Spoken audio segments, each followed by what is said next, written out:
tidak ada kesadaran akan adanya hubungannya dengan Allah Subhanahu wa taala. Sehingga berbagai cara dilakukan. Memfitnah, kemudian tidak melihat ini halal atau haram, tidak berpikir ini pahala atau dosa, dan seterusnya. Maka di dalam Islam jelas bahwa kewajiban seorang pemimpin di dalam Al-Quranul Karim telah banyak sekali ditetapkan oleh Allah Subhanahu wa taala. Khususnya kalau yang sering disampaikan oleh para ulama atau para ustadz, mungkin adalah surat Al-Baqarah ayat 208. Ya ayyuhalladzina amanu adkhulu fis silmi kafah wa la tattabi'u khutuwatis syaitan innahu lakum aduwwum mubin. Wahai orang-orang beriman, masuklah kalian ke dalam Islam itu secara kafah, secara utuh. Wa la tattabi'u khutuwatis syaitan, jangan engkau ikuti langkah-langkah syaitan.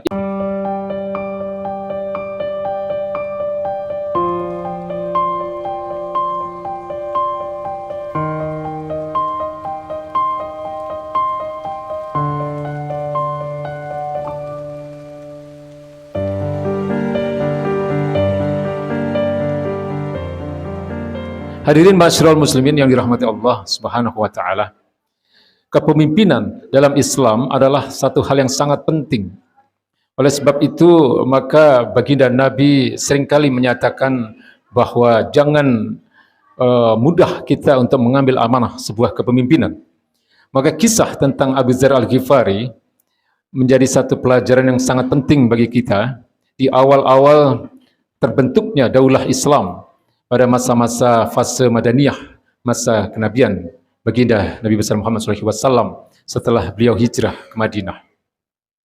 Abu Dzar Al-Ghifari radhiyallahu anhu adalah seorang sahabat yang dikenal mempunyai keberanian yang luar biasa di medan perang. Beliau adalah dikenang sebagai singa padang pasir. Hampir di dalam setiap peperangan beliau selalu berada di depan dan beliau senantiasa tidak pernah mengalami kekalahan dalam jihad membela agama Allah yang mulia ini. Ketika beliau mempertanyakan kebijakan baginda Nabi besar Muhammad SAW di awal-awal terbentuknya daulah Islam dengan mempertanyakan mengapa dirinya tidak menjadi bagian dari orang-orang yang ada di dalam struktur pemerintahan, beliau meminta jabatan, kurang lebih begitu. Ya, jadi beliau bertanya kepada Rasulullah, ya Rasulullah, mengapa engkau tidak menjadikan aku sebagai salah satu orang yang ikut mengurusi negara ini? Sebagai menjadi salah satu pejabat dari struktur pemerintahan yang baru saja dibentuk ini. Maka dengan penuh kasih sayang, baginda Nabi besar Muhammad SAW memegang pundak beliau, lalu beliau mengatakan, ya Abu Dzar, innaka dha'ifun. Ya Abu Dzar, sesungguhnya engkau adalah orang yang lemah. Wa innaha amanah, dan jabatan itu adalah amanah yang berat. Kemudian baginda Nabi mengatakan, wa innaha yaumal qiyamati khizyun wan nadamah. Dan jabatan itu di yaumil akhir nanti akan menjadi kehinaan dan penyesalan. Illa man akhadaha bihaqqiha, kecuali bagi orang-orang yang mengambilnya atau menerima jabatan itu dengan haknya, dengan benar. Wa adza alladzi alaihi fiha, dan menunaikan dengan baik amanah yang telah diberikan kepadanya. Jadi ini adalah satu peringatan yang diberikan oleh baginda Nabi bukan hanya kepada Abu Dzar Al-Ghifari radhiyallahu anhu, tetapi juga bagi kita semua umat Islam untuk tidak dengan mudah menerima amanah jabatan ini. Padahal sebagaimana yang kami sampaikan tadi, Abu Dzar Al-Ghifari adalah orang yang tidak pernah mengalami kekalahan dalam jihad membela agama Allah Subhanahu wa taala, sehingga beliau pun dijuluki sebagai singa padang pasir. Tapi baginda Nabi memandang Abu Dzar Al-Ghifari ini adalah orang yang lemah dalam mengemban amanah. Bukan berarti beliau buruk, tetapi justru karena beliau adalah orang yang sangat baik, orang yang sangat mulia, sehingga dikhawatirkan oleh baginda Nabi, Abu Dzar Al-Ghifari tidak mau atau tidak mampu menegakkan hukum-hukum Allah di atas muka bumi ini. Jadi ini hari ini yang kita saksikan adalah sistem atau iklim politik yang sangat bertentangan dengan apa yang dicontohkan oleh baginda Nabi. Kalau kita saksikan di panggung politik hari ini, politik atau siasah dalam Islam ini hanya menjadi tempat bagi mereka-mereka yang ingin memperoleh kekuasaan, bagi mereka-mereka yang ingin memperoleh kepentingan-kepentingan dunia, bagi mereka yang hanya ingin membela kepentingan kelompoknya, partainya, atau keluarganya. Dan ini adalah sesuatu yang sangat jauh dari nilai-nilai Islam. Sistem politik ini disebut dengan sistem politik sekuler, sistem politik yang jauh dari nilai-nilai keagamaan, sistem politik yang pragmatis, sistem politik yang hanya menjadikan para pelakunya di dalam sistem itu hanya berebut kekuasaan tanpa memikirkan bahwa jabatan itu adalah amanah yang harus dipertanggungjawabkan di hadapan Allah Subhanahu wa taala. Sistem politik yang seperti ini sama sekali tidak Islami. Sistem politik yang dipenuhi dengan hawa nafsu, di mana mereka hanya ingin memperebutkan bagian-bagian dari kue kekuasaan itu sendiri. Tentu hal ini sangat berbeda dengan politik Islam. Politik yang mengedepankan nilai-nilai ketakwaan. Politik yang menjadikan jabatan adalah sebagai amanah yang harus dipikul dengan tanggung jawab yang besar dan harus dipertanggungjawabkan di hadapan Allah Subhanahu wa taala. Menurut Syekh Taqiyuddin An-Nabhani, beliau adalah seorang ulama besar dari Palestina. Beliau mengatakan bahwa politik itu dalam pandangan Islam adalah riayatis su'unil ummah bi ahkamil islamiyah. Politik dalam pandangan Islam itu adalah bagaimana mengurusi umat ini dengan hukum-hukum Islam. Mengurusi umat itu dengan syariat Islam, memberikan hak dan kewajiban mereka sesuai dengan hukum-hukum Islam. Ya, jadi tidak ada seorang pemimpin dalam pandangan Islam itu yang menjadikan kepemimpinan itu sebagai alat untuk memperkaya diri sendiri. Hanya berpikir tentang keuntungan pribadi, keluarga, kelompok, dan partainya.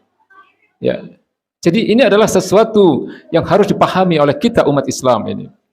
Karena dalam politik Islam itu sangat terkait erat dengan apa yang disebut dengan halal dan haram. Ya, setiap kali perbuatan itu tentu mengandung status hukum. Ya, al-aflu fil afal itaqayyad fi hukmi syar'i. Setiap perbuatan manusia itu terikat dengan hukum-hukum syara. Ada hukum yang harus dipertanggungjawabkan di situ nanti. Ada yang wajib, ada yang mubah, ada yang makruh, ada yang sunnah, ada yang haram. Ini semua nanti akan dipertanggungjawabkan di hadapan Allah Subhanahu wa taala. Sementara kalau hari ini kita melihat manusia-manusia yang ada dalam sistem politik yang sekuler ini, mereka tanpa melihat bahwa jabatan itu adalah sesuatu yang akan dipertanggungjawabkan di hadapan Allah Subhanahu wa taala. Dengan kata lain, mereka sama sekali tidak mempunyai kesadaran akan hubungannya dengan Allah Subhanahu wa taala setiap kali mereka melakukan aktivitas politik itu. Tidak ada idroksilah billah. Tidak ada kesadaran akan adanya hubungannya dengan Allah Subhanahu wa taala. Sehingga berbagai cara dilakukan. Memfitnah, kemudian tidak melihat ini halal atau haram, tidak berpikir ini pahala atau dosa, dan seterusnya. Maka di dalam Islam jelas bahwa kewajiban seorang pemimpin di dalam Al-Quranul Karim telah banyak sekali ditetapkan oleh Allah Subhanahu wa taala. Khususnya kalau yang sering disampaikan oleh para ulama atau para ustadz, mungkin adalah surat Al-Baqarah ayat 208. Ya ayyuhalladzina amanu adkhulu fis silmi kafah wa la tattabi'u khutuwatis syaitan innahu lakum aduwwum mubin. Wahai orang-orang beriman, masuklah kalian ke dalam Islam itu secara kafah, secara utuh. Wa la tattabi'u khutuwatis syaitan, jangan engkau ikuti langkah-langkah syaitan. Innahu lakum aduwwum mubin. Sesungguhnya syaitan itu adalah musuh kalian yang nyata. Artinya apa? Ini adalah tanggung jawab seorang pemimpin sebenarnya. Seorang pemimpin harus menjadikan Islam sebagai sistem kepemimpinannya, di mana dia harus menerapkan apa yang menjadi perintah-perintah Allah. Dia harus menjauhi apa yang menjadi larangan-larangan Allah Subhanahu wa taala. Dia harus menerapkan hukum-hukum Islam sebagaimana yang diperintahkan oleh Allah Subhanahu wa taala dalam surat Al-Maidah ayat 49 ketika Allah katakan wa anikum bainahum bima anzalallah wa la tattabi' ahwa'ahum, dan hendaklah kalian berhukum kepada apa yang telah diturunkan oleh Allah Subhanahu wa taala, berhukum kepada hukum-hukum yang diturunkan oleh Allah Subhanahu wa taala. Wa la tattabi' ahwa'ahum, jangan engkau ikuti hawa nafsu mereka. Ini tanggung jawab pemimpin sebenarnya, bukan tanggung jawab pribadi-pribadi kaum muslimin. Karena penerapan hukum, penerapan sistem ekonomi misalnya, atau penerapan sistem politik dan pemerintahan, itu hanya bisa dilakukan oleh mereka-mereka yang punya kekuasaan, bukan oleh pribadi-pribadi kaum muslimin. Karena dalam Islam, memang ada perintah-perintah yang ditujukan kepada negara. Ya, ada perintah-perintah yang ditujukan kepada pribadi, tapi juga ada perintah-perintah yang ditujukan kepada negara, yaitu yang terkait dengan persoalan muamalah, persoalan hubungan antar manusia, seperti persoalan hukum, persoalan ekonomi, persoalan sistem politik, pemerintahan, dan seterusnya. Jadi ini patut untuk kita pahami. Kita sebagai umat Islam tidak boleh buta politik. Ya, kita tidak boleh menjadi orang-orang yang tidak paham apa itu politik. Tetapi yang wajib untuk kita pahami adalah sistem politik Islam inilah yang terbaik. Bukan sistem politik yang hari ini diterapkan kepada kita, atau sistem politik yang hari ini diterapkan di hampir seluruh negara di belahan muka bumi ini. Baginda Nabi mengatakan, taraktu fikum amrayni lan tadillu abadan in tamassaktum bihima, kitaballah wa sunnata rasulih. Nabi mengatakan, aku tinggalkan bagi kalian, di mana jika kalian berpegang teguh pada dua perkara ini, maka kalian tidak akan tersesat selama-lamanya. Kedua perkara ini adalah kitab Allah, Al-Quranul Karim, dan sunnah-sunnah Rasulnya.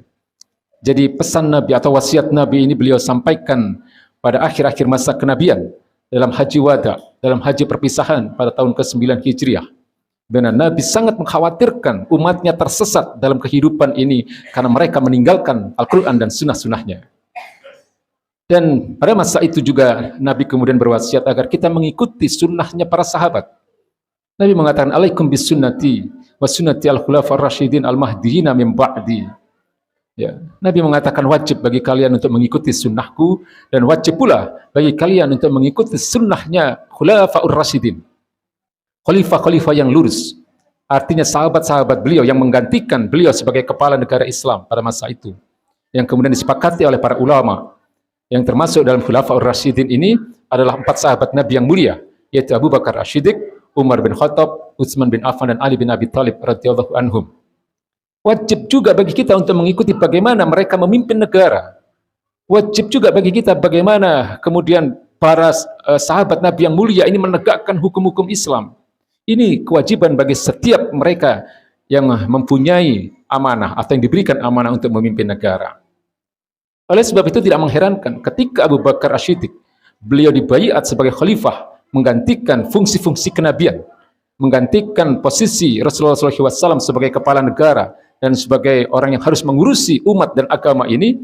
Beliau mengatakan, taatilah aku selama aku mengikuti Allah dan Rasulnya, tapi ingatkanlah aku jika aku menyimpang dari apa yang telah ditetapkan oleh Allah dan Rasulnya.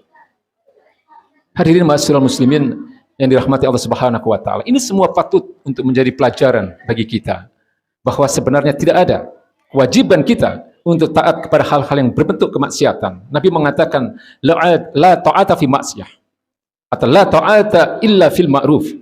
Ya, tidak ada ketaatan untuk kemaksiatan, tidak ada ketaatan kecuali untuk yang baik-baik saja.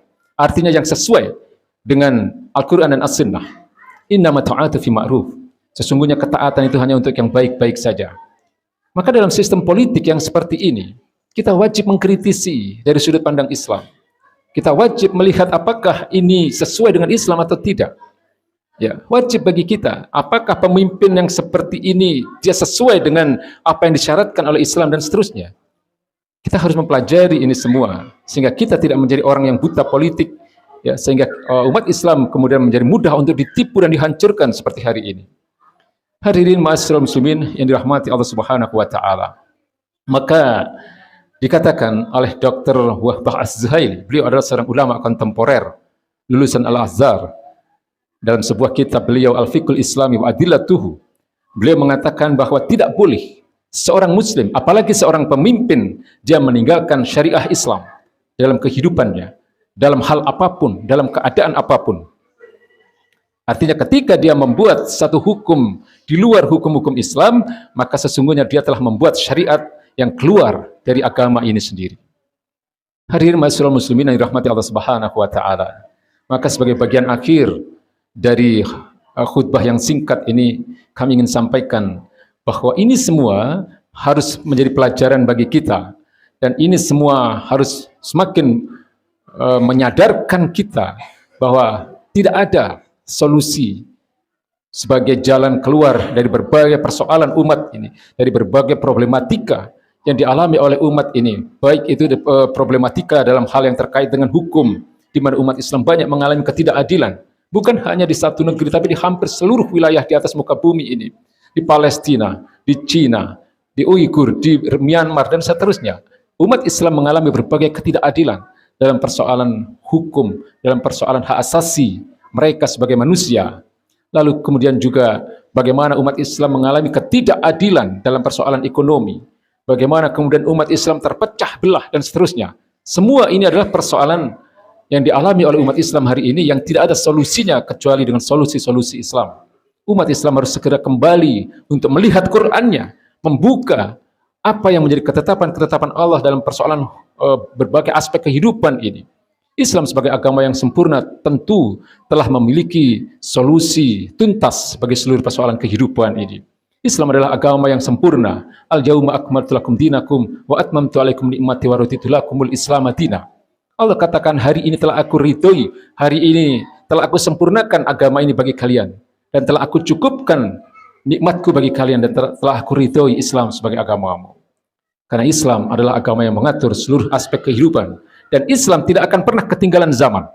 Islam tetap akan relevan dengan bergeraknya zaman.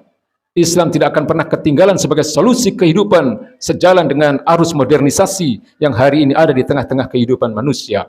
Karena Islam punya apa yang disebut dengan metode ijtihad, yaitu satu upaya dari para ulama yang sungguh-sungguh untuk menetapkan hukum atas suatu persoalan atau suatu benda, ya, yang tidak ada hukum-hukum itu di dalam nas Quran ataupun sunnah-sunnah baginda Nabi besar Muhammad SAW. Jadi inilah yang menjadikan Islam tidak akan pernah ketinggalan zaman sebagai solusi kehidupan dalam seluruh aspeknya. Barakallahu li wa lakum fil Qur'anil azim wa nafa'ani wa iyyakum bima fihi minal ayati wa dzikril hakim. Innahu ta'ala jawadun karim. Raufur rahim fastaghfiruhu innahu huwal ghafurur rahim.